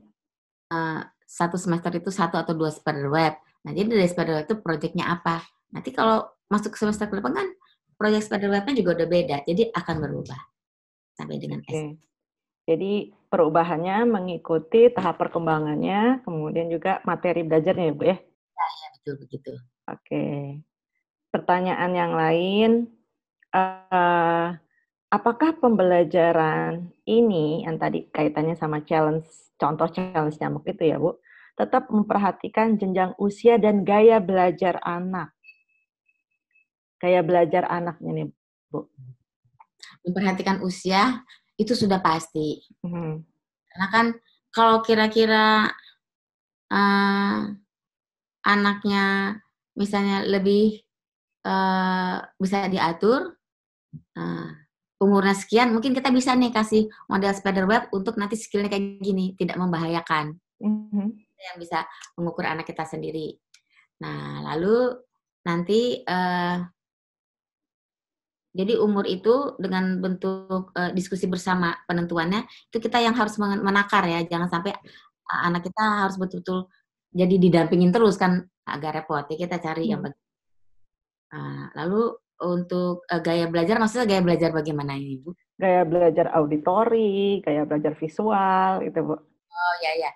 Itu nanti kan di setiap, ini kan ada kan bikin map gitu ya, terus ada bikin apa. Nah, kalau anak kita udah kebanyakan geraknya atau apa, nah kita banyakkan aja porsi yang seperti itu supaya dia lebih enjoy. Kalau nggak dia merasa tertekan gitu. Jadi dia knowledge sebentar terus juga sudah dapat dari gurunya. Lalu yang banyak bergeraknya dia biar lebih banyak porsi-porsi untuk PQ-nya gitu. Jadi kalau dia agamanya lebih banyak ke agama, nanti kan dia saling share, kasih video seperti itu. Nah, kalau yang suka knowledge-nya, biar aja nanti dia bikin satu bentuk buku. Halo? Tuh, COVID itu seperti apa, dijelasin seperti ini. Nah, dia mungkin bisa bikin hal-hal kayak gitu, karena dia lebih banyak kayak gitu. Jadi porsi yang itu didikitkan. Namun semua harus diambil ya. Nah, PQ-nya harus ada, IQ-nya harus ada, SQ-nya harus ada, IQ-nya harus ada gitu. Namun nanti perbanyaknya itu bisa dihitung dari gaya belajarnya. Ya, artinya orang tua penting juga mengenal gaya belajar ya Bu, anaknya. Jangan sampai nggak kenal ya. Ya betul. Berikutnya Bu, dari Ibu Dewi. Bagaimana tips menentukan topik atau tema yang sesuai? Apakah based on problem di rumah atau indikator mata pelajaran sekolah atau sesuatu yang random aja? Yang untuk karena ini terkait dengan learn from home, ya, yang dari pelajaran dulu, bikinnya nggak usah terlalu heboh. Kalau nanti ternyata ada masalah di rumah yang kayaknya ini duluan nih, tapi aku udah tahu nih caranya, harus pendekatan spider webnya yang kayak gini supaya ada perubahan di rumah kita. Nah, jadi baru nanti masuk ke hal seperti ya, yang masalahnya di rumah apa gitu. Jadi based on mata pelajaran sekolah dulu gitu Bu ya maksudnya? Nah, biar terkait dengan learn from home. Ada target learn from home-nya. Kita cari oh ini bisa terkait dengan materi ini dengan materi itu. Nah, jadi kita yang harus mencoba mencari linknya.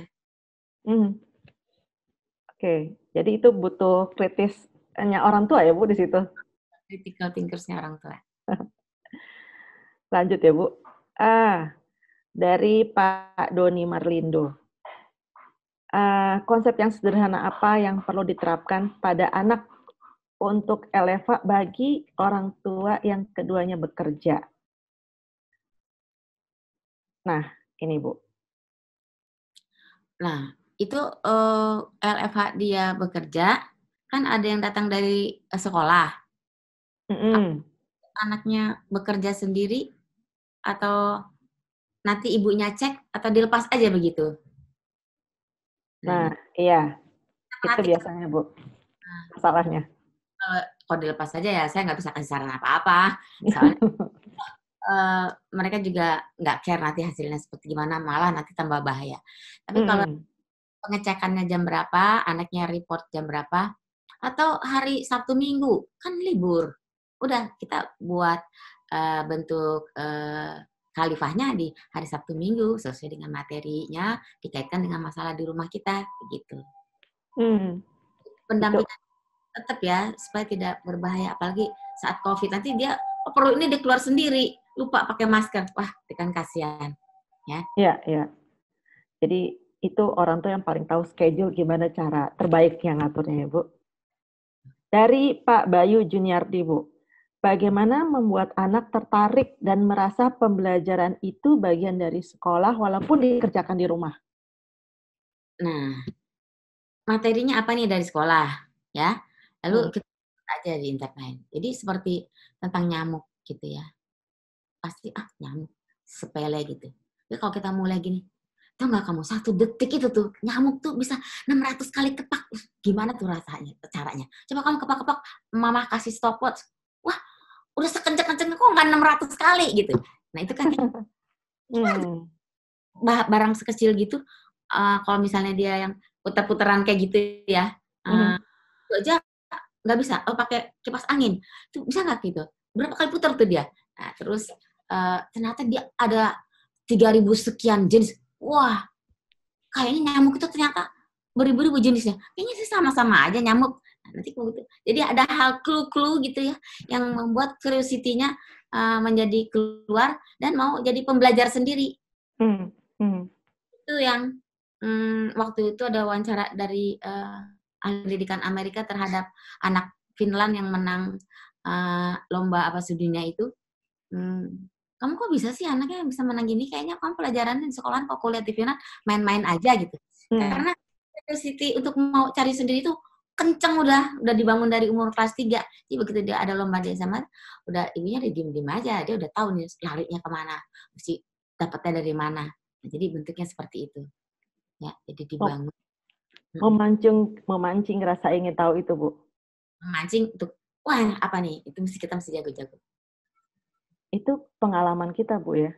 Kalau kita hanya sendiri, nggak banyak baca, nggak banyak informasi, itu susah, Bu, untuk bikin yang memancing curiosity. Jadi buat ibu-ibu ya, kalau yang kemarin-kemarin anak udah kadung kebesaran, udah besar, tapi kalau masih di bawah TK-TK itu masih bisa gitu ya untuk dilepas akhirnya jadi sendiri, bahwa umur 3 bulan itu pendengarannya udah jalan, ya, udah sempurna lah untuk nangkep apa yang kita omongin, walaupun pemahamannya belum ya. Nah itu pakai pendekatan baca buku cerita yang ada papet-papetnya, pokoknya yang dia bisa interaktif, ada yang bergerak-gerak. Kayak anak kecil kan kalau nyanyi tangannya harus gerak gini gitu ya, supaya bisa masuk gitu. Kalau diem aja namanya ngantuk sendiri. Jadi masuklah ke model-model bacaan yang kira-kira dia senangi. Nah kalau dia senangnya bacanya di internet atau di HP gitu, bacaan gitu ya, itu harus dibatasi ya, karena kalau di Jepang itu nggak boleh tuh anak di bawah umur 9 tahun megang HP terus-terusan di luar berapa menit gitu. Itu dilihatin pembuktiannya bahwa ini akan bahaya gini-gini, sehingga oh iya kalau gitu aku nggak kasih. Ya, oh nanti akan begini, nanti apa korneanya gitu. Ini enggak, semuanya difilmin gitu sehingga suatu perubahan nyata dari baca yang pegang HP itu begini-gini. Nah jadi mereka jadi bisa apa tuh, bisa paham ya, karena kan belajar itu apa yang apa yang tertulis dan tidak tertulis, ya. Lalu belajar tuh dari mana-mana aja. Nah, sehingga cari cara kira-kira dia mau dapat informasi yang gampang itu kalau nggak suka baca tuh dari apa gitu. Ya apa tuh alat yang kalau untuk baca tapi nggak apa-apa matanya tuh kayak bentuk HP apa ya namanya Bu Bulan, tapi untuk baca buku. Alat elektronik apa tuh saya lupa namanya. Iya, pernah lihat, saya nggak tahu namanya Bu, pokoknya gitu. Oh, ya, jadi kita harus itu anak. Baik. Bu, ini ada pertanyaan dari orang tua Saskia. Untuk anak special need, bagaimana memberikan pembiasaan tugas karena kadang anaknya suka moody dan hanya mau mengerjakan yang dia suka. Untuk special need ya? Iya, special need kalau di Jepang ini saya lihat dia itu dikasih kegiatan yang dia suka aja, yang dia mampu aja, jadi nggak bisa semua-mua. Jadi ada anak ya, saya lihat di supermarket dia hanya mengumpulkan menyusun keranjang supermarket, lalu yang paling atas tuh ditunggingin gitu biar orang gampang ngambilnya. Tenggelam sama-sama kan suka kadang keras. Jadi hanya saja. Nah, jadi kalau di Jepang itu sebegitu kita kontrol baby kita setelah berapa minggu atau berapa bulan kan ada secara berkala tuh ya. Itu kosakatanya berapa, ini berapa. Jadi nanti kalau poin-poin itu ternyata nggak bisa terpenuhi, itu akan diarahkan ke bagian anak yang berkebutuhan. Lalu nanti di kebutuhan itu ada pembinaannya sendiri. Jadi nggak, anak saya kan nggak ngomong-ngomong, anak saya gini, baru ibunya cari-cari. Kalau sini kan kayak gitu ya, kalau di Jepang, kalau di Indonesia itu sering ketemu waktu saya dulu masih kuliah di SD, orang tua itu kepanikan, nyari-nyari gitu. Kalau sini enggak, udah ketemu emang di setiap itu secara anak gini udah masuk ke sini, sehingga nanti sebegitu dia udah harus bisa mandiri di bagian apa, bisa menghasilkan untuk dia sendiri, itu nanti langsung diarahkan ke seperti itu. Jadi kalau waktu itu pernah ya ada di Indonesia anak yang berkebutuhan itu kalau nggak salah yang bikin gambar yang bulat-bulat itu tuh siapa ya namanya? Nah itu ada waktu itu dipamerkan dan itu ada museumnya di di Jepang. Dia dibikinkan bukunya dan dia sukanya hanya gambar, dan gambarnya kalau anak yang berkebutuhan khusus apa tuh ya hanya bisa itu, lalu itu dipegang, lalu orang-orang yang emang mengayomi anak-anak berkebutuhan khusus itu sendiri, itu dikembangkan. Jadi gambar sampul untuk bikin motif baju. Nah, anak itu kan gambar-gambar aja, tapi orang-orang sekitarnya itu ada izinnya kayak gitu. Jadi mungkin nanti Ibu Saskia ya, mungkin kalau ada orang yang perkumpulannya untuk itu, bagaimana nih ngembanginnya? Atau motif itu jadi sepatu kalau suka gambar. Kalau apa jadi apa aja. Jadi kita tuh dari hasilnya dia apa yang bisanya apa, bagaimana kreativiti kita untuk bisa menjadi yang bernilai jual atau apa. Nah, seperti itu. Oke. Mudah-mudahan bundanya Saskia bisa cukup puas dengan jawaban Bu Lola. Saya lihat tadi ada yang raise hand lagi. Boleh Ibu yang raise hand? Pak Ali, adakah yang terlihat?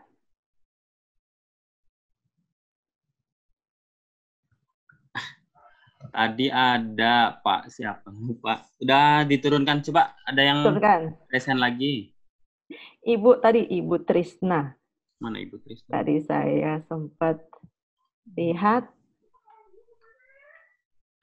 Coba sambil menunggu. Saya mau tanya nih Bu Lola.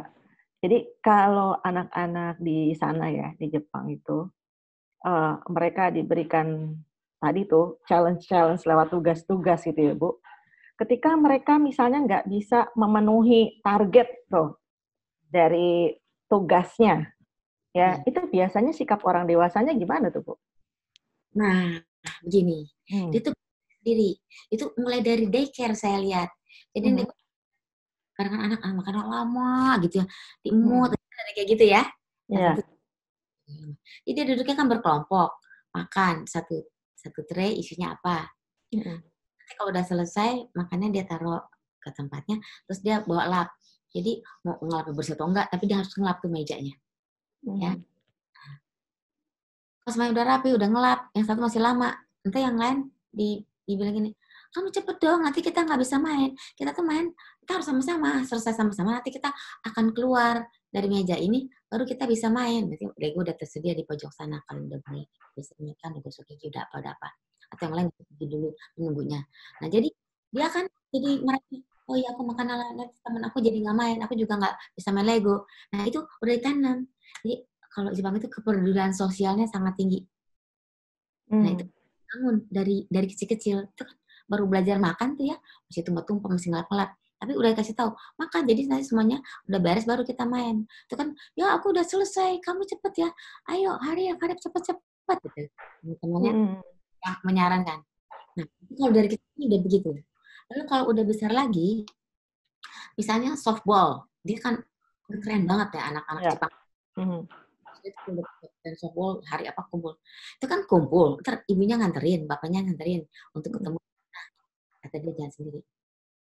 Terus kalau ibunya kelamaan, lele, ataupun dia gimana, itu biasanya yang bikin lama tuh bukan dianya. Karena kalau dia kan satu tim tuh yang namanya softball ya. Nanti yang dihukum satu timnya. Jadi dia kan aku nanti telat, nanti tuh aku diskot gara-gara aku cepet bumbu cepet, kita harus buru kan kita jam sekian sih kalau keretanya on time, busnya on time ya, cuma anak cepet. Kemarin kita jalan-jalan kan bulan dia kan semua apa nih, jadi nggak serta merta gitu, cuma dari kecil-kecil sudah mampu fisik dan panca inderanya sebegitu pelan-pelan ditanemin. Nggak disetrap, walaupun dia makannya telat, anak akhirnya main, oke ya. Nah, jadi kadang dibantu lah disuapin gitu ya supaya temannya bisa main. Nanti besok mau mulai kamu nggak disuapin kan temannya, terus nanti temannya ngingetin kamu nanti jangan disuapin, kita makan sama-sama, ini cepet habis. Jadi terus temannya buru-buru bantuin lap mejanya karena padahal dia udah bawa alat sendiri supaya dia bisa. Jadi tenggang rasa kesebersamaan itu. Kalau nggak gitu nggak terpacu, terserah aku makan gitu. Nggak bisa, karena kan kita hidup nggak untuk kita sendiri, untuk sama-sama. Nah itu udah ditanam ya.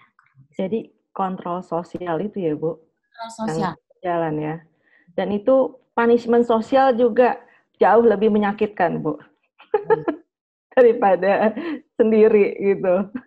Gara-gara kamu nih kita satu tim softball nggak, itu kan nggak enak bener. Besok anak remaja nggak ditemenin kayak susah bener ya, dunia udah habis gitu ya. Iya. Dia akan komitmen.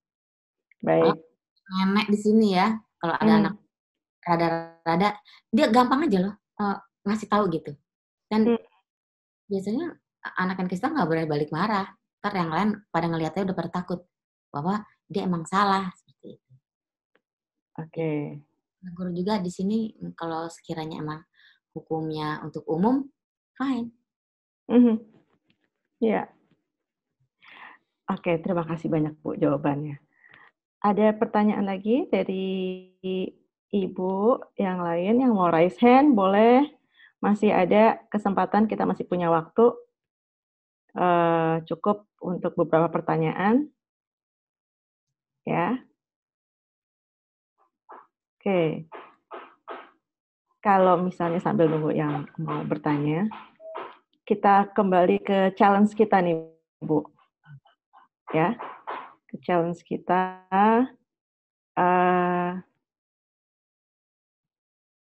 Kira-kira nih, saya mau bertanya kepada Bapak Ibu sekalian, kalau kita men-challenge kita sendiri untuk mendampingi anak-anak di rumah dengan bentuk seperti kegiatan seperti ini, kira-kira menurut Bapak Ibu, boleh jawabannya diketik ya di kolom chat, apa yang menjadi tantangan yang Bapak Ibu miliki di rumah? Sekali lagi pertanyaannya, kalau kita ingin mengambil challenge ini, kita lakukan untuk anak-anak kita, apa kesulitan yang Bapak Ibu miliki di rumah untuk melakukannya? Silahkan Bu. Pak, jawabannya diketik dalam kolom chat.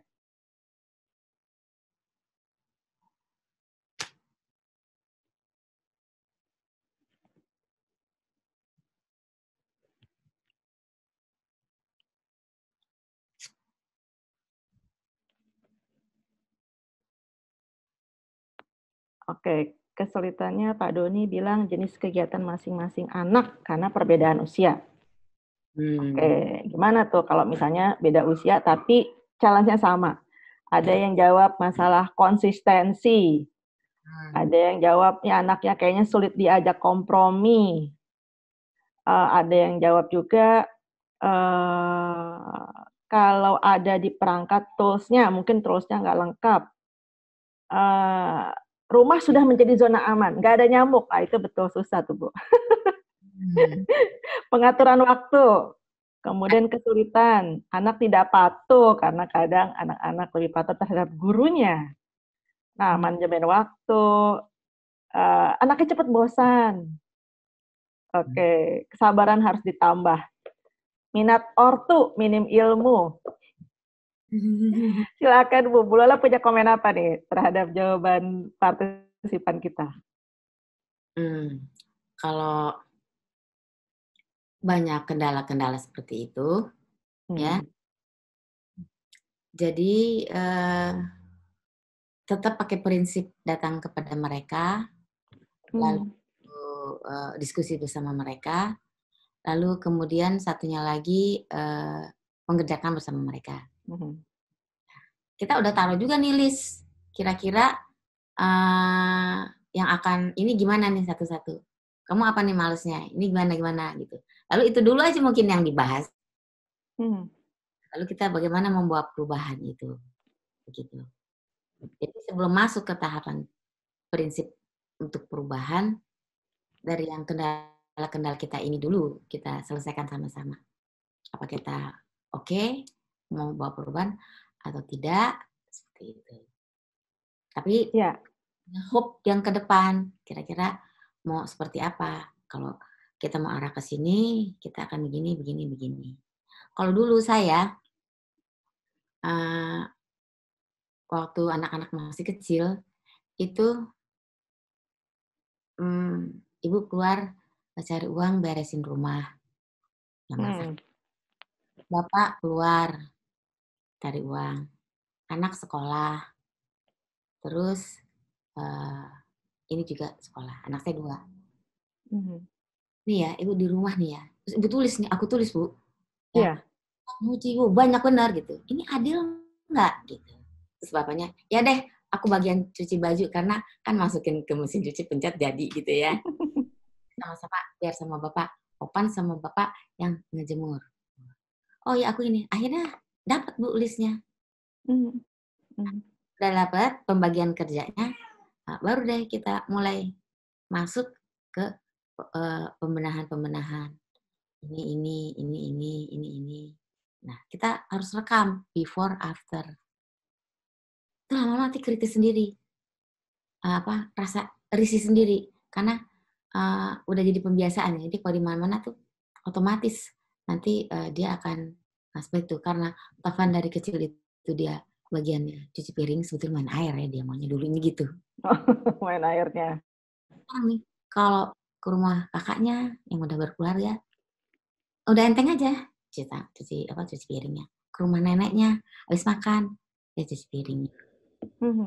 Jadi hal-hal kayak gitu duduk juga bersama memecahkan masalah lalu kasih tahu gitu bahwa sebetulnya kita harus jadi keluarga yang baik itu kayak begitu. Wah itu betul Bu, tipsnya emang di situ tuh kunci pentingnya. Cuman satu ya yang bikin saya konsisten sampai lepas. Dia kan lepasnya tuh pas kuliah, dianya beasiswa dua-duanya, berarti udah yang saya siapin udah jalan. Dari challenge yang saya kasih itu, kalau kamu bisa ini, kita nanti ke Jogja ya. Dulu kan belum pandemi ya. Akhirnya tuh abis tuh se-Indonesia, Bu. Udah SMA, kan udah nggak tertarik lagi. Aku bisa tuh pergi sendiri ke Bali gitu kan. Luar negeri, uangnya segini. Ya. Kalau pakai hotel ini begini, kalau pakai ini begitu, kalau pakai ini gini, wah. Sampai dia mendapatkan, kita bisa beli tiket kereta yang terusan. Sampai ketemu sendiri. Nah, akhirnya kita ke Singapura, terus kemana-kemana. Akhirnya kemana-mana sudah habis. Nah, itu dia cari sendiri. Ibu nanti bagian transportasi dari Indonesia, kita ketemunya di sini.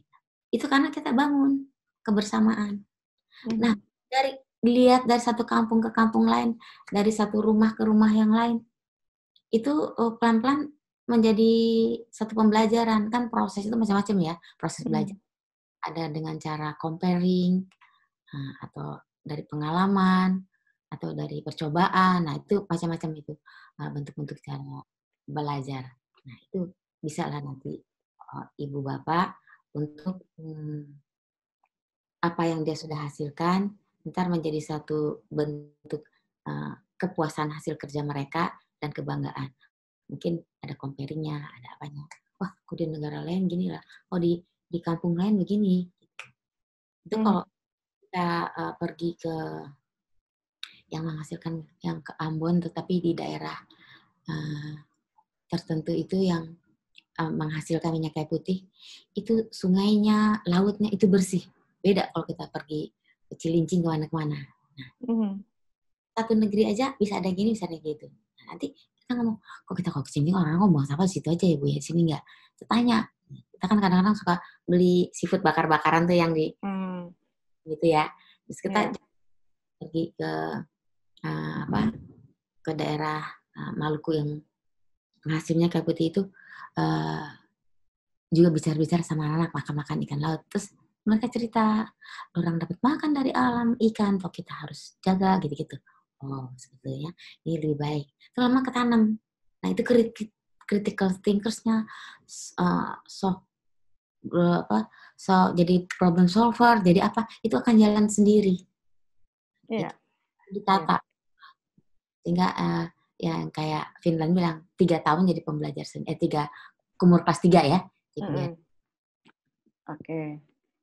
Jadi pastikan dulu Bapak Ibu ya Bu melakukan proses ini, datang kepada mereka, berpikir bersama mereka, berbuat bersama mereka semuanya supaya semuanya bertanggung jawab terhadap keputusan bersama. Ini waktu udah nggak terasa Bu, tinggal 7 menit lagi. Saya tidak ingin menyimpulkan apa-apa, mungkin closing statement dari Bu Lola terkait topik kita hari ini. Silakan Bu. Terima kasih untuk semua partisipan. Saya sangat bersyukur bisa berkenalan dengan banyak teman-teman baru. Dan saya berharap apa-apa yang saya berikan, walaupun tidak sempurna, betul-betul dapat membuat satu gerakan perubahan. Dan ini masanya ya, di mana kita banyak WFH gitu, mungkin bisa lebih mempertajam gerakan menjadi warga keluarga yang baik, gerakan membawa suatu perubahan, insya Allah dari rumah ke RT atau keluarga-keluarga lainnya saling berpacu dan membuat Indonesia menjadi lebih baik dengan posisi kita di pandemi ini. Mungkin itu suatu kesempatan yang Allah berikan untuk kita bisa membawa perubahan. Demikian, terima kasih. Mohon maaf kalau ada kesalahan, dan teman-teman yang membantu saya mempertemukan teman-teman semua, Ibu Ulan, Ibu Mira, Pak Ali, dan lain-lain telah bekerja keras supaya kita bisa berdiskusi bersama di sini. Diharapkan ke depannya kita betul-betul ada gerakan perubahan. Assalamualaikum warahmatullahi wabarakatuh. Waalaikumsalam warahmatullahi wabarakatuh. Terima kasih sekali lagi kepada Ibu Lola. Jazakallahu khairan khasiran. Semoga apa yang Ibu sampaikan menjadi amal jariah buat Ibu, buat kita juga punya PR nih untuk berubah, membuat perubahan. Tadi itu ya, kalau habis belajar dari Ibu Lola, itu challenge-nya adalah komitmen melakukan perubahan. Mari kita lakukan.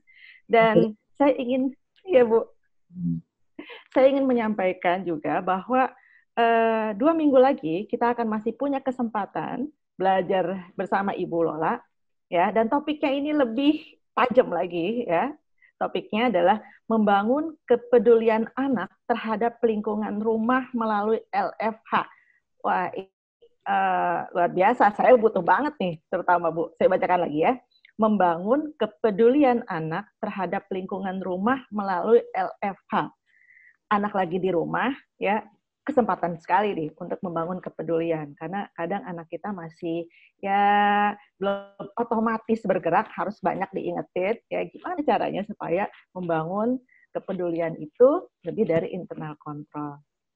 Terima kasih. Mudah-mudahan kita bertemu lagi 2 minggu lagi.